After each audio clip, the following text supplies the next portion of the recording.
الحمد لله وكفى وسلام على عباده الذين اصطفى أما بعد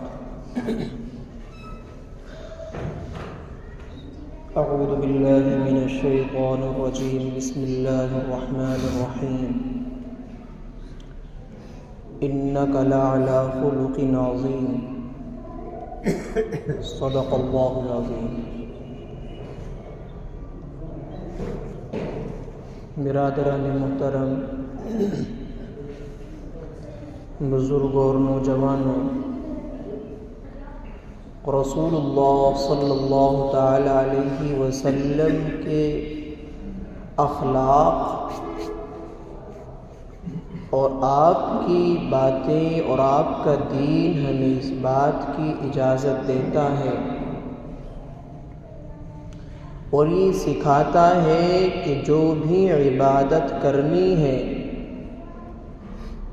چاہے وہ چھوٹی عبادت ہو یا بڑی، اگر اس عبادت کے اندر دو شرطیں نہیں ہوں گی تو اللہ تبارک و تعالیٰ کی یہاں قبول نہیں ہوگی۔ سب سے پہلی شرط عبادت کی قبولیت کی یہ ہے کہ جو بھی نیک کام کرے یا نیک عمل کرے تو سب سے پہلی شرط ہے الاخلاص، کہ اس کے اندر اخلاص ہو، رضائے الہی کے لیے ہو۔ اگر مقصد رضائے الہی نہیں ہے، دکھاوا، ناموری، شہرت پانے کے لیے، لوگوں کو دکھانے کے لیے اگر کوئی بڑی سے بڑی نیکی بھی کر لے تو اللہ کے یہاں قبول نہیں ہوگی۔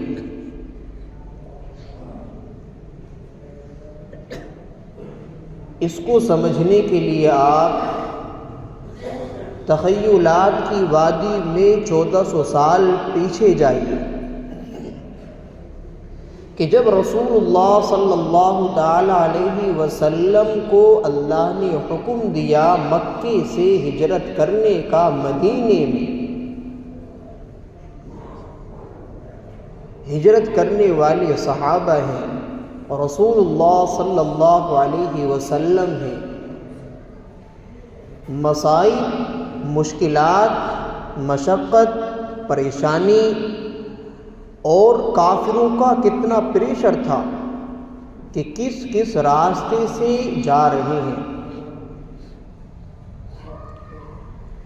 8 دن کا یہ سفر تھا، 8 دن کے اندر یہ سفر پورا ہوا۔ 437 کلومیٹر مکہ سے مدینہ، 8 دن کے اندر یہ تکلیف، مصائب اور مشکلات کا سفر طے ہوا۔ اور انہی کے اندر ایک وہ شخص تھے جن کو مہاجر ام قیس کہا جاتا ہے۔ انہوں نے اس بیس پر مکہ سے ہجرت کی تھی کہ ام قیس جن کا نام جمیلہ تھا، مدینے کے اندر انہوں نے یہ کہا تھا کہ جب مکے سے ہجرت کر کے مدینہ آؤ گے تب میں آپ سے نکاح کروں گی۔ تو اس بیس پر ہجرت کر کے مکے سے مدینہ گئے تاکہ وہ ام قیس سے نکاح کر سکے۔ تکلیف بھی، پریشانی بھی، مصائب اور مشکلات کا سامنا بھی، لیکن نتیجہ کیا ہوا؟ حضور اکرم صلی اللہ تعالی علیہ وسلم نے ارشاد فرمایا او لامرأة ينكحها فهجرته الى ما هاجر الیہ، کہ اگر تم دنیا مانگو گے تو تمہیں دنیا مل جائے گی، لیکن آخرت میں وما له فی الآخرۃ من نصیب، آخرت میں کوئی حصہ نہیں ملے گا۔ یہ مثال 1400 سال سے لے کر آج تک دی جاتی ہے کہ جس چیز کی طرف تم ہجرت کرو گے اسی چیز کی طرف تمہاری ہجرت ہوگی۔ رضائے الہی مقصود نہیں ہے، اللہ کی خوشنودی مقصود نہیں ہے تو کوئی بھی عبادت قابل قبول نہیں ہے۔ عبادت کی قبولیت کی سب سے پہلی شرط کہ وہ رضائے الہی کے لیے ہو، اللہ کی رضا کی اور اللہ کی خوشنودی کا مقصد ہونا چاہیے۔ دوسری شرط کہ جو بھی نیک کام کرے، عبادت کرے، وہ حضور اکرم صلی اللہ علیہ وسلم کے طریقے کے مطابق ہو۔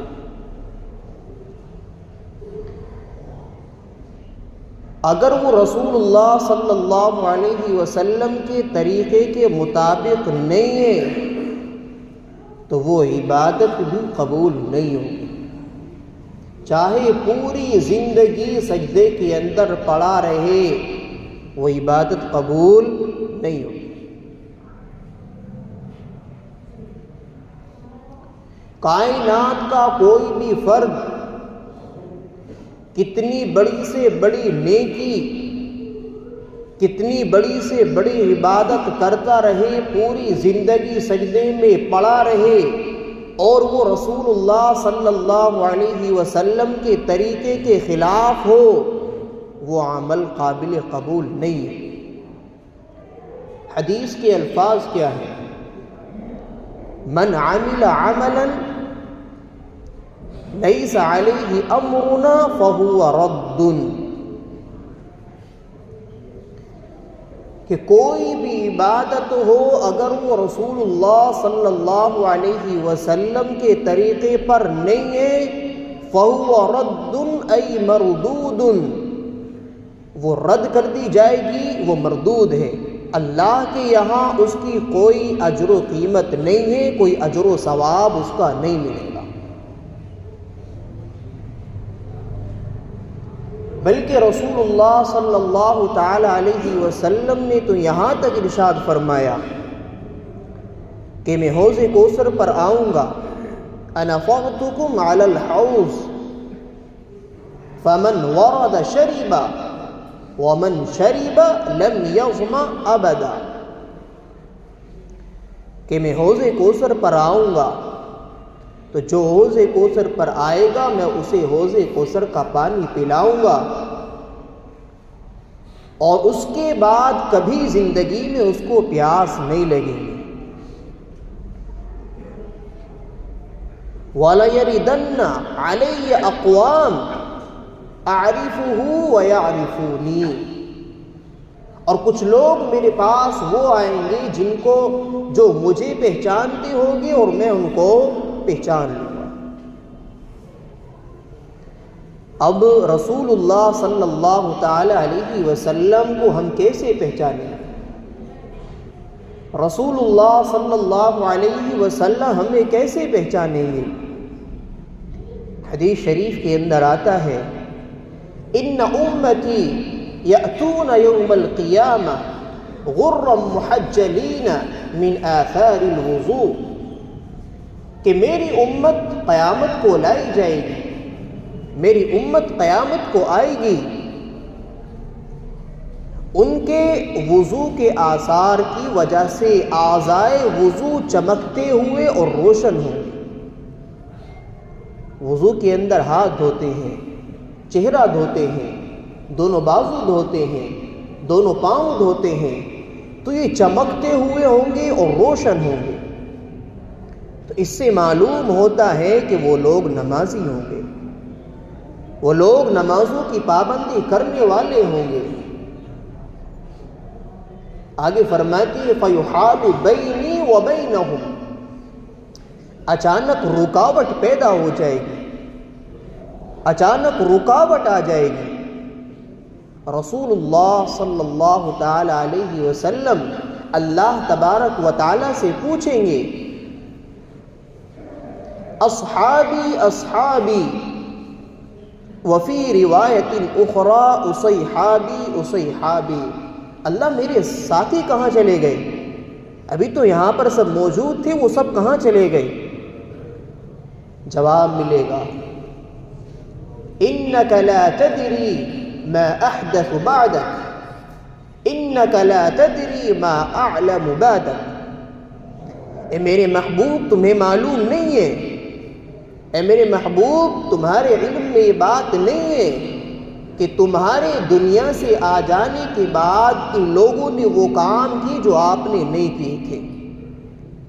اے میرے محبوب تمہیں معلوم نہیں ہے کہ جب تم کو ہم نے اپنے پاس بلا لیا تھا تو ان لوگوں نے وہ طریقہ ایجاد کیا تھا جو آپ نے نہیں کیا تھا، ان لوگوں نے وہ کام کیے تھے جو آپ نے نہیں کیے تھے۔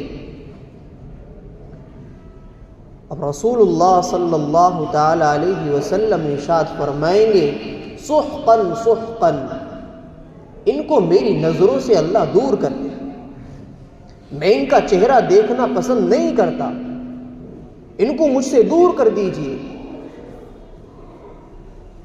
کہ جنہوں نے میرے بعد، میرے آ جانے کے بعد ان لوگوں کا اور دوسرے لوگوں کا غیروں کے طریقے کو اختیار کیا ہے، یا اللہ ان کو میرے سے دور کر دے، ان کو دور کر دیا جائے گا۔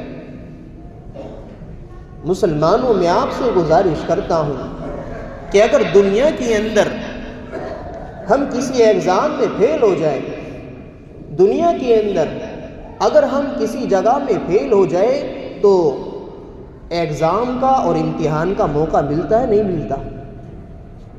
موقع ملتا ہے، گنجائش ملتی ہے، لیکن جو دنیا سے ایک مرتبہ چلا گیا اس کے لیے دوبارہ آنے کا آپشن نہیں ہے۔ قرآن کہتا ہے قال رب ارجعون لعلی اعمل صالحا فیما ترکت کلا۔ اب بندہ اللہ سے گزارش کرے گا، اللہ سے گزارش کرے گا اللہ مجھے دنیا کے اندر بھیج دے تاکہ میں نیک عمل کروں۔ اللہ فرمائیں گے کلا، ہرگز نہیں۔ جو اللہ نے اصول کی کتاب قرآن کو لکھا ہے اس کے اندر یہ آپشن نہیں ہے کہ جو دنیا سے ایک بار آ جائے واپسی کا آپشن نہیں ہے، اب واپسی کا موقع نہیں ہے۔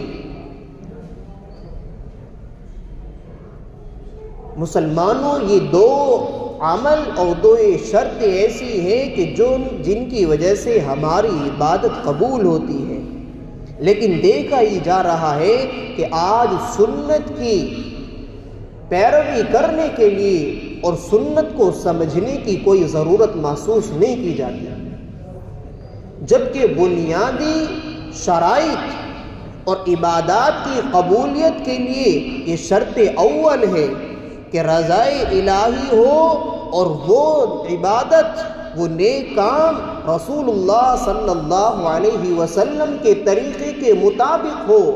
اگر یہ دونوں چیز نہیں ہے تو چاہے پوری زندگی ہم سجدے میں پڑے رہیں، ہم بڑے سے بڑے خیر کا کام کرتے رہیں، یہ ہمارے اعمال اللہ کے یہاں قبول نہیں ہوں گے۔ ہمارے اعمال اللہ تبارک و تعالیٰ کی نظر میں کوئی قابل قبول اور ان کا کوئی اجر و ثواب نہیں ملے گا۔ اس لیے آپ حضرات سے گزارش ہے کہ ہم نمازیں پڑھتے ہیں، دین کا اور بھی کام کرتے ہیں، ان کے اندر دو باتیں ملحوظ رکھیں، ایک تو رضائے الہی ہو اور دوسرے رسول اللہ صلی اللہ علیہ وسلم کے طریقے کے مطابق ہو۔